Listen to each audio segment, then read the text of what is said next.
Mummy mummy आज तू काय म्हणणार? तांदळाचे पापड.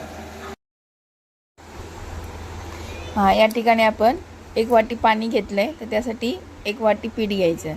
त्यामध्ये चवीनुसार मीठ, ओवा, जिरे आणि चिली फ्लेक्स हे टाकलेले आहे. हां, पाण्याला उकळी आली की लगेच आपण गॅस बारीक करून तांदळाची पिठी टाकायची आणि त्याला व्यवस्थित असं ढवळून घ्यायचं. गाठी पडून द्यायचं नाही, ताबडतोब लगेच फिरून घ्यायचं.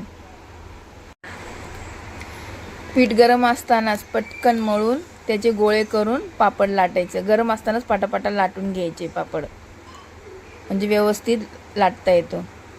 मी हातानेच केलेले आहे, लाटू पण शकता आपण.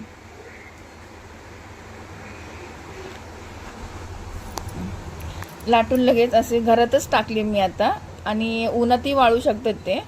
पहिल्या दिवशी मी फॅन खालीच टाकले घरामध्ये, दुसऱ्या दिवशी कडक उन्हात मस्त असं वाळून दिलेत. बघा कशी मस्त असं फुगलेत बघा, टम्म.